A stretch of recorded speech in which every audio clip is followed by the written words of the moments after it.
Hey guys, Chris here from Carolot Farm. It's a bit of a cloudy, dreary day. However, I can't wait for the sun because there's a lot I want to tell you, a lot I want to show you, and my back's up against the wall right now and I will explain more.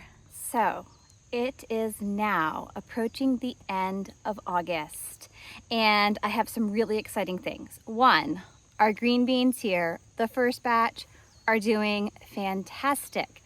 I have already picked a pile of beans. I went ahead, I blanched and froze the first few. I've got a bunch of them right here that I need to process. And this first batch behind me is nearing the end though. They are just producing the last few beans. I'm going to give them a couple more days to get a little bit larger before I pick them. But again, for the first crop, I'm really happy. Behind me here, I have green bean batch number 2. They look fantastic. I covered them with deer netting. I then raised the netting with my stakes and my yellow caps to give the plants a little more height. And again, they look great. They're getting little white blooms on them. And in just a couple more weeks, we'll be picking and hopefully we'll have a bunch more to process. The next thing I want to show you is another very exciting thing. It has to do with our okra. We have been harvesting okra now for a couple of weeks. We have already started pickling and canning some. I think we've done about a dozen jars, 12 to 14 jars maybe. But again, the okra behind me is doing really well. It's thriving. This is the original patch behind me here. And I will turn for you and you can see that these are the transplanted okra behind me now. They are also doing really well. And they're just beginning to produce. Something I've noticed, however, with the okra, the first wave of okra, you know, the ones I initially planted, the plants grew faster and started producing sooner. The transplants, and it's not surprising because I did disturb them a little, the transplants took a little longer to really take hold and to grow, but they have put more energy into growing a sturdier, more substantial plant. And now that the plants are really hardy, now they're producing. Here's a look at our okra. This is the original okra on the left-hand side of our center aisleway. And then on the right side of the aisleway here, we have the transplants. All of the okra plants are doing fantastic. And something I really love about okra as a crop in general is it's a nice, steady producer. I mean, I would imagine that we could still be harvesting okra pods maybe even into late September, if not early October. You just never know. But these plants have the potential to just grow and grow and grow. And as they get taller, they keep blooming and sending off new pods at the top. And again, eventually I'll have to be bending them down to pick them, which is kind of a funny thing. But okra is really cool because it's a nice, long-lasting crop. Another very exciting and long-lasting crop are the peppers. Again, we have so many peppers. We have bell peppers of various colors. We have hatch chili peppers. We have serranos. We have jalapenos. We have cayenne. I think we have one paprika pepper. It's like, what's that funny pepper we have? We have one paprika pepper. And so we just have so many different peppers in the garden. And like the okra, the pepper plants will just keep producing and they love cool weather. Sometimes they even take off in the cooler weather. And so even though we picked our first pepper back around the 4th of July, the plants are going strong and it'll just be fun to see how long they go. But again, we've just got such a wonderful variety here in the garden. I think my most favorite or most exciting, perhaps most unique pepper though, is the hatch chili pepper. You can't call it hatch, they say, if you don't grow it out in, New Mexico. However, we have grown them here in Central Virginia and I'm so happy to have them. I love them in soups. We've put a few in salsa, but they have just a little bit of heat and there's just something very special about a hatch chili and the flavor it brings. And so these are my favorite peppers of the season. Maybe my next favorite pepper though has been the habanero. They're really fun. Not only are they kind of fun to look at, you know, they're nice, beautiful color. They will ripen up more inside, so I'm not worried that these are a little yellow. But what I wanted to say though is we have used these habaneros in a variety of ways. We first made a mango habanero salsa. That was really tasty. If you like a sweet salsa, that was pretty good. My husband then made a mango habanero wing sauce, and we're gonna try that out tonight. And next on the to-do list for these little guys is going to be a mango habanero glaze. So like, again, for like a chicken or something. So they've been really fun, and like the hatch, this is the first summer that we have grown habaneros. There is, however, one more pepper that I must mention. They are the serrano peppers. These are so pretty. I mean, they're just these really lovely little peppers. We have used these probably more than anything else as far as a pepper goes. Again, we have 2 or 3 plants, and they're just very prolific producers. And so we have used these primarily in our salsas, but we've also put them in some of our jarred pickles. I made some Thai style pickles that we added little red slices to. We can use them green or red. You know, earlier in the summer before they were really ripe and red, we were picking them and using them. They get a little spicier as they ripen, but you can use them green. And so they've just been a really handy hot pepper that we've used in a nice variety of ways. Our squash and zucchini plants here are still producing. I can't believe it. I mean, we picked our first squash and zucchini back before the 4th of July. It is now approaching the end of August, and I'm still every day, every other day coming out and picking anywhere from, you know, 3 to 6 squash, and every week or so a zucchini. And so I just can't believe it, but our squash and zucchini have done remarkably well this summer. Although our tomatoes are beginning to dry up a little and they're taking a little break, we still have a few more that are beginning to grow and slowly ripen. And so we will get a few more tomatoes, but the tomatoes by and large have come and gone. And at its height, we were picking a 3.5 gallon bucket or more filled with tomatoes. So I mean, a 3.5 gallon bucket is huge. When I say our tomatoes are slowing down, that is for sure. But we are still getting a couple here and there. You know, just this morning, I went ahead and I processed and peeled a small batch, very small batch, but we're gonna use those for one other specialty salsa. Here's a little sandwich style tomato, right? I'm gonna take this into the house, and in a couple days time, it'll be perfectly ripe for a sandwich. And so, again, we're still getting a few little tomatoes here and there, but the bulk of the tomato season and the salsa, you know, processing has come to an end. I want to give you a couple of updates on what we have canned thus far. To date, again, we are sitting around August 18th or 19th, I think, and we have already canned over 70 pints of salsa. That's a tremendous amount of salsa. Our cucumbers did really, really well this year. We had a fantastic crop. Again, you saw in some of our videos, I hope that, you know, they were a bit overcrowded and we had to do a lot of weeding and training and helping to kind of trellis them. Ultimately, some of them just had to run on the ground because we ran out of room here on the fence line. But by and large, they did well, they thrived, and we ended up making some really fun pickles.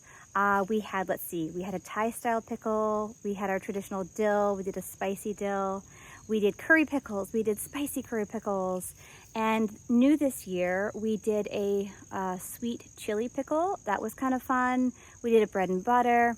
Bread and butter is something I'm still looking for a really good recipe though. We've tried a few different ones, and I'm not really sold on what we've used in the past.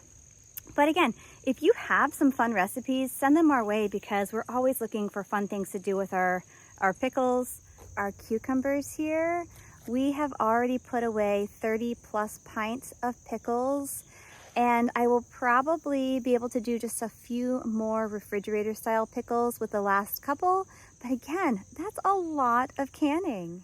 By the time you add up all of the different pints and quarts and, you know, various jars of everything, we have processed over 100 jars in total, And that is by far the largest, busiest season that we have ever had. So again, it's thanks to the garden and a lot of hard work and dedication, but it certainly pays off. So, you know, if your garden is doing well like ours, thumbs up. If not, you know, keep at it, because not every year is like this. The last two crops I want to show you are the sweet potatoes here. They're doing well. They're beginning to turn a little. So in the few weeks ahead, I bet they will start to dry up, and soon it will be time to harvest.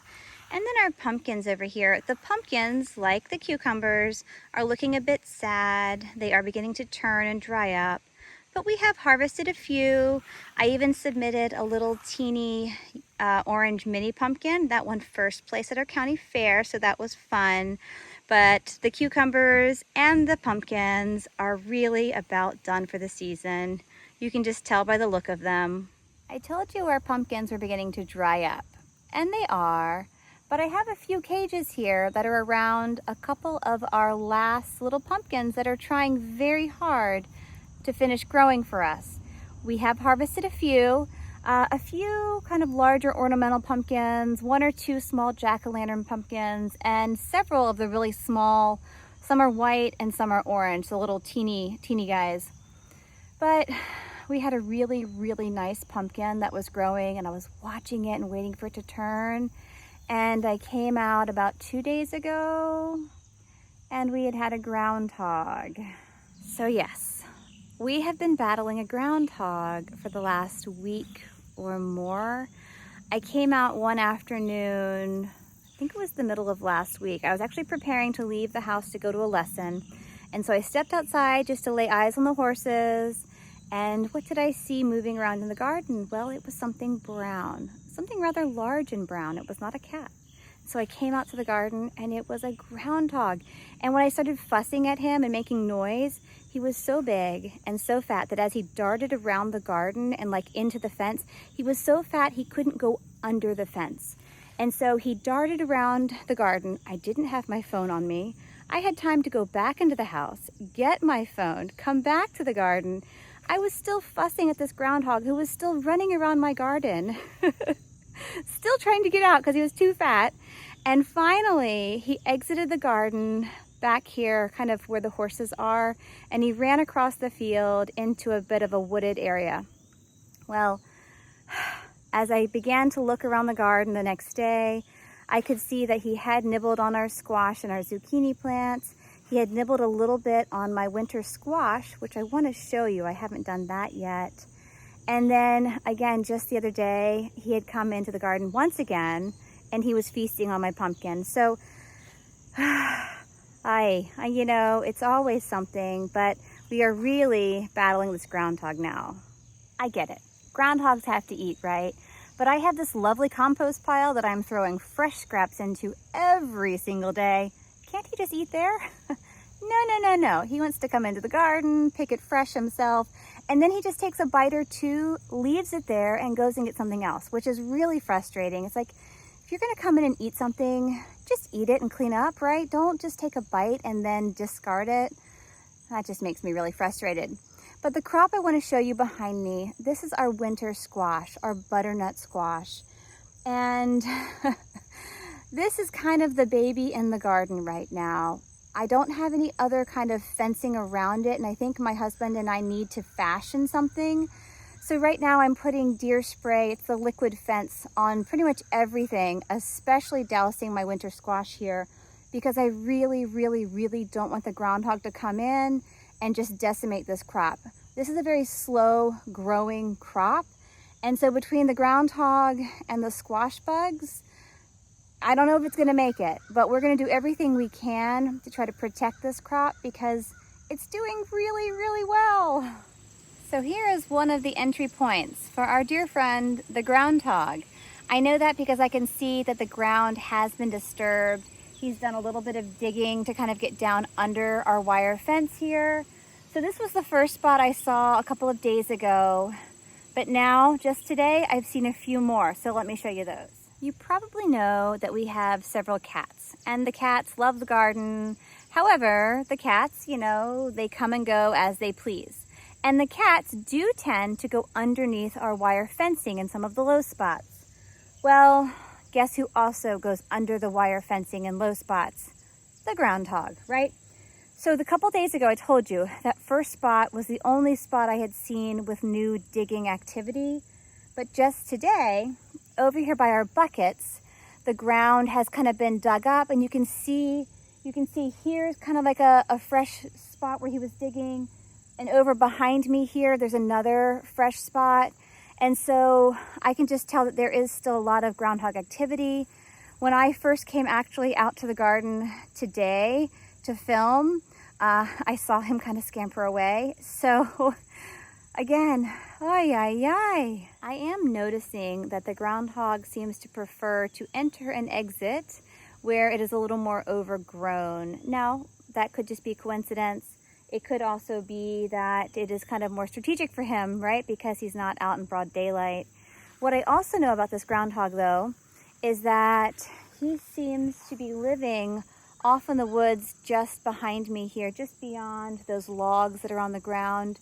When I have seen him exit the garden on multiple occasions now, he then scampers across that corner of the field. And so I imagine, there's a little burrow somewhere over there. But that's just part of gardening. Thank you so much for joining me today here in the garden. It's been a fantastic summer, and I'm so glad to share the journey of our garden. It's how the garden grows, right? Every day, every week is different. And right now, although some of our crops are a little spent and drying up and they don't look so beautiful, that's the natural life cycle in a garden. And so as one crop is kind of, going to sleep and to rest, we have new ones that are just coming up. So again, we have several more months, hopefully, of happy gardening. That is, if I can keep this groundhog from eating everything. So wish us luck. Check back soon because we're always up to something. Bye, guys.